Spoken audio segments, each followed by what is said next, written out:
अब ये जो है छोटा सा हमारा टॉपिक है एक्सेस डिमांड और डेफिशिएंट डिमांड में जो है छोटा सा डिफरेंस है।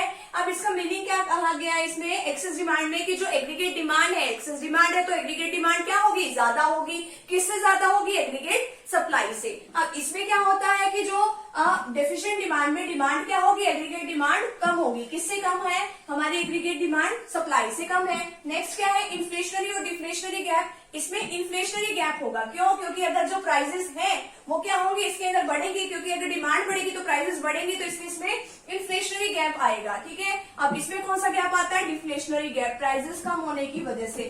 और वैसे भी जो है डिमांड क्या है, कम हो रही है, तो उन दोनों के बीच का गैप, जो पहले डिमांड थी और जो अब डिमांड है, उन दोनों के बीच के गैप को हम डिफ्लेशनरी गैप कहते हैं। इक्विलिब्रियम लेवल, इसमें कौन सा इक्विलिब्रियम लेवल होता है, इसमें फुल इक्विलिब्रियम एम्प्लॉयमेंट लेवल होता है और इसके अंदर अंडर एम्प्लॉयमेंट। अब इसमें जो है आउटपुट क्या होगा, हमारा कम होगा। अब आउटपुट इसमें कम क्यों होगा, क्योंकि पहले ही जो स्टॉक हमारे पास बहुत ज्यादा पड़ा है, तो इसलिए जो है आउटपुट इसमें कम होगा। अगर आउटपुट कम जनरेट करना है तो लोगों को भी हम कम काम पे ही लगाएंगे। रीजन क्या है, अब इसमें एक्सेस डिमांड में लोग क्या करते हैं, खर्चा करने में ज्यादा विश्वास रखते हैं, कंजम्पशन एक्सपेंडिचर पे ज्यादा खर्च करते हैं। इसमें क्या है, शॉर्टेज होती है एक्सपेंडिचर करने में। एक्सपेंडिचर का मतलब होता है खर्चा।